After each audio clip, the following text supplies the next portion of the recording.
Isolasi mandiri COVID-19 pada anak. Sampai saat ini pandemi masih ada. Memang sebagian besar anak tanpa gejala atau ringan, tapi tetap harus dilakukan isolasi mandiri. Mari kita bahas apa saja yang perlu disiapkan dan diperhatikan dalam isolasi mandiri ini, sesuai dengan panduan Ikatan Dokter Anak Indonesia. Seperti yang kita tahu, gejala COVID-19 pada anak itu yaitu demam, batuk, pilek, nyeri tenggorokan, sakit kepala, mual dan muntah, diare, lemas, dan sesak nafas.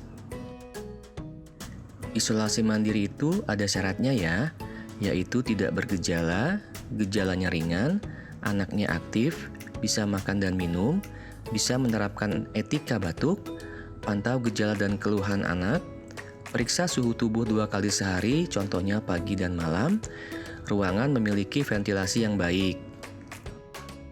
Sebagai catatan, orang tua dapat tetap mengasuh anak yang positif. Orang tua atau pengasuh disarankan yang berisiko rendah terhadap gejala COVID-19. Jika ada anggota keluarga yang positif, maka dapat diisolasi bersama. Jika ada orang tua dan anak yang berbeda status COVID-nya, disarankan tidur dengan jarak 2 meter di kasur yang terpisah. Dan jangan lupa berikan dukungan psikologis pada anak.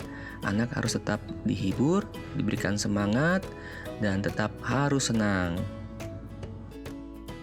Dalam isolasi mandiri, kita harus tahu tanda-tanda bahaya, yaitu anak banyak tidur, napasnya cepat, ada cekungan di dada, adanya cuping hidung yang kembang kempis, saturasi oksigen di bawah 95%, mata merah, ruam, dan leher bengkak.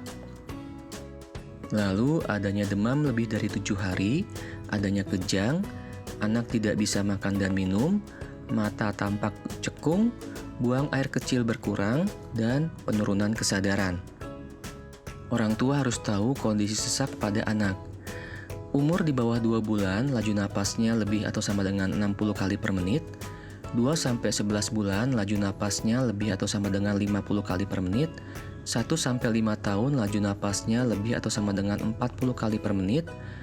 Lebih dari 5 tahun, laju napasnya lebih atau sama dengan 30 kali per menit. Bagaimana dengan bayi yang lahir dari ibu tersangka atau terkonfirmasi?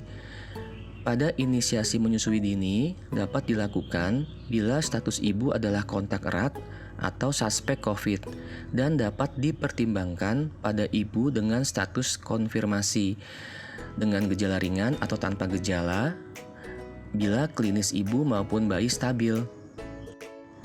Ibu dapat menggunakan APD minimal masker.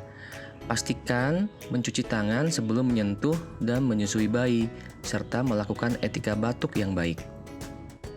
Bayi sehat dari ibu suspek COVID dapat dirawat gabung dan menyusu langsung dengan mematuhi protokol kesehatan. Bayi dari ibu terkonfirmasi dilakukan perawatan di ruang isolasi yang terpisah dari ibunya. Jika kondisi ibu tidak memungkinkan merawat bayinya, maka bayi dirawat oleh keluarga lain yang kompeten dan tidak terinfeksi COVID. Pastikan ASI diperah mengikuti protokol kesehatan, botol ASI dibersihkan sebelum diberikan.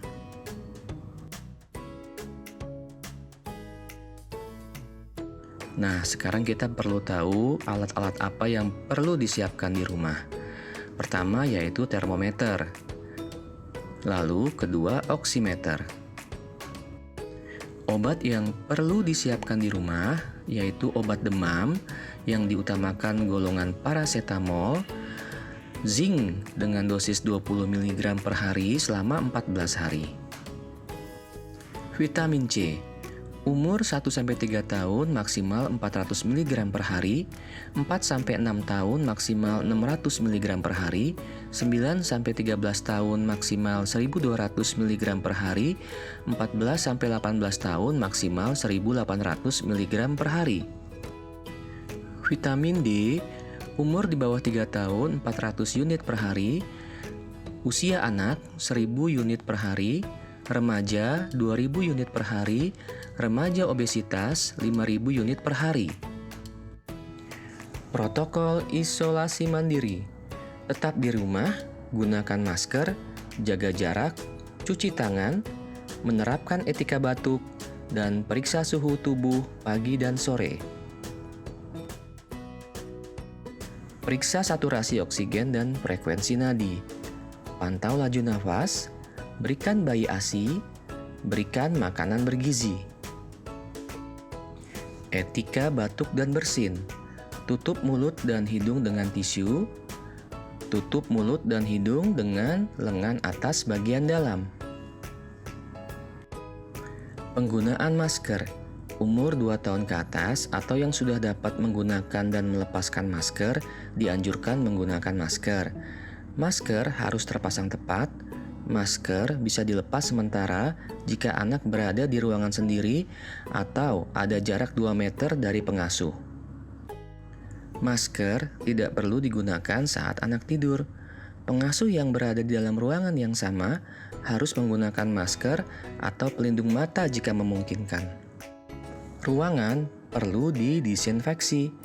Pastikan rutin membersihkan area rumah yang sering disentuh dengan air dan sabun atau deterjen atau cairan desinfektan seperti pada gagang pintu, keran, toilet, wastafel, saklar, meja, dan kursi. Sekarang kita bahas saat selesai isolasi. Umumnya gejala akan hilang dalam 14 hari. Dianjurkan melakukan pemeriksaan swab ulang 10-14 hari setelah hari pertama gejala atau setelah swab pertama positif bila tanpa gejala. Bila tidak bisa melakukan pemeriksaan swab, disarankan isolasi mandirinya 10 hari ditambah 3 hari setelah bebas gejala.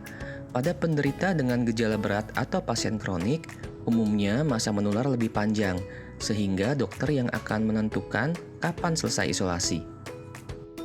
Demikian informasi yang bisa kami berikan. Semoga bermanfaat. Terima kasih.